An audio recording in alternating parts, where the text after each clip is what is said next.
కూటమి సర్కార్ అభివృద్ధి సంక్షేమం రెండు కళ్లుగా ముందుకు సాగుతోందన్నారు మంత్రి నారాయణ. నెల్లూరు సిటీలో సర్ కార్యక్రమం క్షేత్రస్థాయిలో పరిశీలించిన మంత్రి ఇంటింటి సర్వేలో పాల్గొని బిఎల్ఏ, బిఎల్ఓలకు దిశానిర్దేశం చేశారు. గత ప్రభుత్వం ప్రజా ప్రయోజనాలు గాలికి వదిలేస్తుందన్నారు. 1100 కోట్లతో చేపట్టి 90% పూర్తయిన అండర్ గ్రౌండ్ డ్రైనేజ్, మంచినీటి ప్రాజెక్టులు నిలిపేస్తుందన్నారు.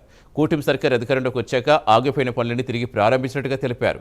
అది చూసి భరించలేక వైసీపీ నేతలు అసత్య ప్రచారాలతో బురజల్లే ప్రయత్నం చేస్తున్నారని విమర్శించారు.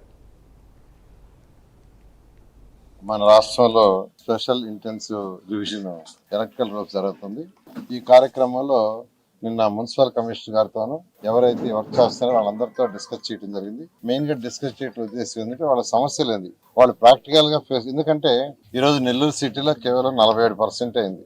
47% మాత్రమే నిన్నటికైంది. అందుకని యాక్చువల్ గా ఏం ప్రాబ్లం ఫేస్ చేస్తుంది అనేది అంతా నిన్న వాళ్ళతో డిస్కస్ చేయడం జరిగింది. వాళ్ళు కొన్ని చిన్న చిన్న సమస్యలు చెప్పారు.